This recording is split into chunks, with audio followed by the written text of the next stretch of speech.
नमस्कार. पावसाळा जवळ आला की चाहूल लागते ती म्हणजे चहासोबत चटपटीत काहीतरी खाण्याची. तर भजी आणि आपण पोहे तर नेहमीच बनवतो. तर आज आपण एक मस्त चिप्सची किंवा नाचोसची रेसिपी पाहणार आहोत. अगदी चटपटीत आहे, झटपट बनते, घरच्या पौष्टिक साहित्यांपासून ही बनवलेली आहे. छोटे-छोटे टिप्स सांगितलेले आहेत मी. त्या टिप्स जर तुम्ही वापरल्या तर ही नाचोस किंवा हे नाचोस जे आहेत ते महिनाभर टिकतात. त्यामुळे बाहेरचे चटपटीत असे विकतचे पदार्थ आणायची गरज नाही. घरच्या घरी हे ताजे बनवलेले पदार्थ तुम्ही नक्कीच खाऊ शकता. तर चला तर मग वेळ न घालवता हे कसे बनवायचे ते पाहूयात. तर हे चिप्स किंवा नाचोस बनवण्यासाठी आपण इथे 2 टोमॅटो घेतलेले आहेत. आज आपण या टोमॅटोपासून हे नाचोस बनवणार आहोत. तर पिकलेले 2 टोमॅटो घेतलेले आहेत मी. तुम्हाला जर जास्त प्रमाणात बनवायचं असेल तर तुम्ही जास्त टोमॅटो घेतले तरीही चालतील. तर आता हे टोमॅटो आपण कट करून घेणार आहोत. याचा जो वरचा शेंड्याचा भाग असतो तो आधी कट करून घ्यायचा. आणि एका टोमॅटोचे मी साधारण 8 भाग करून घेणार आहे. तर अर्धा टोमॅटो असा छान मधून कट करून घ्यायचा आणि याचे 4 तुकडे करून घ्यायचे. तर असेच आपण दोन्ही टोमॅटोचे तुकडे करून घेणार आहोत. 8-8 तुकडे करून घ्यायचे. आपल्याला हे टोमॅटोची प्युरी करून घ्यायची आहे. त्यामुळे तुम्ही मोठे केले किंवा छोटे तुकडे केले तरीही चालतील. तर आता एका मिक्सर जारमध्ये आपण हे तुकडे घालून घेणार आहोत. यामध्ये आपण पाण्याचा वापर न करता याची प्युरी बनवून घेणार आहोत. तर मिक्सर जारवरती आपण ही प्युरी छान बनवून घेतलेली आहे. तुम्ही पाहू शकता ही दाटसर अशी प्युरी तयार झालेली आहे. तर आता एका बाउलवरती मी अशी पुरण चाळायची चाळण ठेवते. तुमच्याकडे जर छोटी गाळणी असेल तर त्याचा वापर केला तरीही चालेल. आता या चाळणीवरती आपण ही सगळी प्युरी ओतून घेणार आहोत. तर ही बघा तुम्ही किती छान दाटसर झालेली आहे. आता ही दाटसर आहे. या मिक्सरच्याच भांड्यामध्ये मी 2 चमचे पाणी घातलेलं आहे आणि हेही यावरती ओतलेलं आहे आणि चमच्याच्या साहाय्याने ही सगळी प्युरी आपण व्यवस्थित गाळून घेणार आहोत.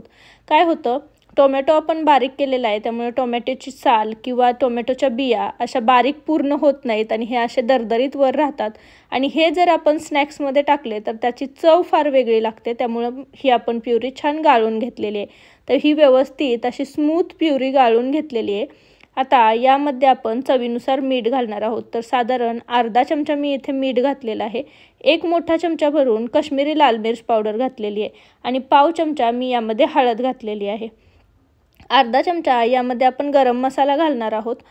काश्मीरी लाल मिर्च पावडर जी आहे ती जास्त तिखट नसते, फक्त रंगासाठी आपण याचा वापर केलेला आहे. तर आता हे सगळे व्यवस्थित मिक्स करून घ्यायचं. याच्या ज्या मसाल्यांच्या आहेत त्या गाठी झाल्या नाही पाहिजे. आता यामध्ये मी 1 वाटी भरून गव्हाचं पीठ घातलेलं आहे. नेहमी ज्याची आपण चपाती बनवतो त्याच चपातीचं गव्हाचं पीठ आहे. सोबतच पाव वाटी मी यामध्ये बारीक रवा घातलेला आहे. सेम वाटीने आपण रवा घातलेला आहे.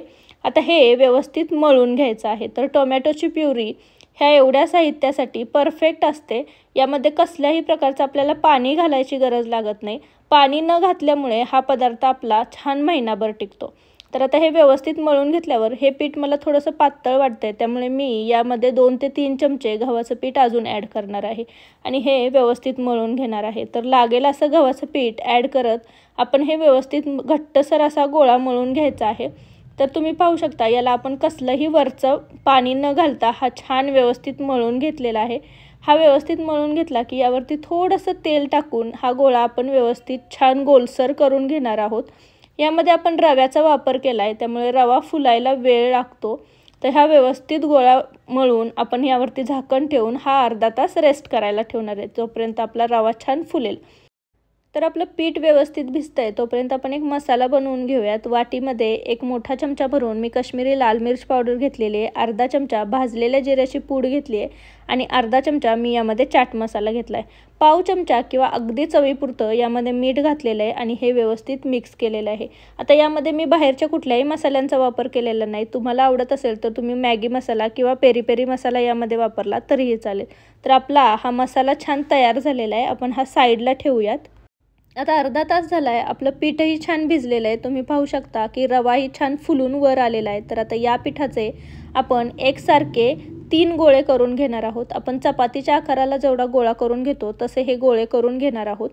आता पोळपाटावरती आपण हा लाटून घेणार आहे. तर वरून मी गव्हाचं पीठ टाकलेलं आहे आणि हा छान असा गोळा चपातीसारखा लाटून घ्यायचा आहे. चपातीपेक्षाही जास्त पातळ असा हा लाटून घ्यायचा. जेवढा तुम्ही पातळ लाटाल तेवढे जे आपले चिप्स किंवा नाचोस आहेत ते छान कुरकुरीत होतात.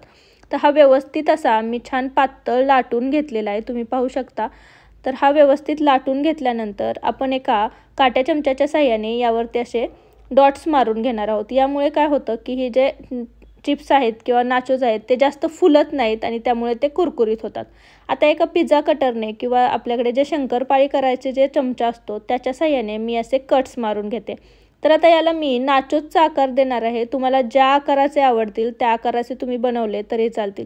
साध्या शंकरपाळीसारखे छोटे छोटे आकाराचे त्रिकोणी काप बनवले तरीही चालतील किंवा मी बनवते तसे मोठे मोठे काप बनवले तरीही चालतील किंवा उभ्या स्ट्रिप्स काढल्या तरीही खूप सुंदर लागतात. तर हे असे छान नाचोजच्या आकाराचे आपण कट करून घेतलेत. तोपर्यंत मी गॅसवरती तेलही गरम करायला ठेवलेलं होतं. तर तेल आपलं तुम्ही पाहू शकता छान गरम झालेलं आहे. मी एक छोटा तुकडा टाकून बघितलेला होता. मध्यम आचेवरती आपण हे तेल छान गरम करून घेतलेलं आहे. मध्यम गरम झालं की यामध्ये आपण हे नाचोजचे काप टाकणार आहोत. तर व्यवस्थित जेवढे बसतील तेवढे आपण यामध्ये टाकून घेणार आहोत. गॅसची फ्लेम आपण या स्टेजला लो ठेवणार आहोत. तर आणि हे तुम्ही पाहू शकता की छान लगेच फुलून वर येतात. तर कुरकुरीत असे आपण हे तळून घेणार आहोत. तर याला छान गोल्डन ब्राऊन रंग येईपर्यंत तळून घ्यायचे आहेत. टोमॅटोमुळे आणि आपण जी लाल तिखट हळद टाकली त्यामुळे याला कलर खूप छान आलेला आहे. तर हे व्यवस्थित असे छान कुरकुरीत तळले गेलेले आहेत. तर आपण आता यामधलं सगळं तेल निथळून घेणार आहोत आणि हे एका बाउलमध्ये काढून घेणार आहोत. असेच आपण आणखी एक बॅच तळून घेतलेली होती. आता हे बाउलमध्ये काढल्यानंतर गरम गरम आहे तोपर्यंतच तयार केलेला आपण 1 ते 1.5 चमचा मसाला घालणार आहोत आणि हे व्यवस्थित टॉस करून घेणार आहोत. तुम्ही पाहू शकता याचा आवाज किती छान कुरकुरीत असा येतोय. व्यवस्थित टॉस केल्यामुळे हा सगळा मसाला छान या नाचोजला लागलेला आहे. गरम गरम असतानाच हा मसाला लावून घ्यायचा म्हणजे हा व्यवस्थित लागतो. आता मी इथे एक सोबत डिप बनवलेला आहे. तर इथे मी मेयोनीज आणि टोमॅटो केचप एकत्र करून याचा डिप बनवलेला आहे. तुम्ही मेयोनीज आणि शेजवान सॉस एकत्र करून डिप बनवला तर तोही खूप सुंदर लागतो. तर असा चहाच्या वेळी हे असे छान नाचोस तुम्ही बनवून खायला घालू शकता. बाहेरचे जे कुठल्याही तेलात तळलेले पदार्थ आहेत ते न आणता घरी हे असे पौष्टिक पदार्थ तुम्ही तुमच्या मुलांना देऊ शकता. तर पावसाळ्याच्या दिवसात तुम्हाला काहीतरी चटपटीत खायची इच्छा झाली तर तुम्ही हे नाचोज नक्की बनवून पहा. तुम्हाला नक्की आवडतील. कसे झालेले मला कमेंटमध्ये सांगायला विसरू नका. रेसिपी जर आवडली असेल तर रेसिपीला एक लाईक नक्की करा आणि तुमच्या फॅमिली आणि फ्रेंड्ससोबत याची लिंक जास्तीत जास्त शेअर करा. तुम्ही जर माझ्या चॅनलवर नवीन असाल तर चॅनलला नक्की सबस्क्राईब करा आणि जवळचे बेल आयकॉनही दाबा. त्याने माझ्या चॅनलवरच्या नवीन नवीन रेसिपींचे नोटिफिकेशन तुम्हाला मिळत राहतील. पुन्हा भेटू अशीच एक चटपटीत आणि झणझणीत रेसिपी घेऊन. तोपर्यंत थँक्यू.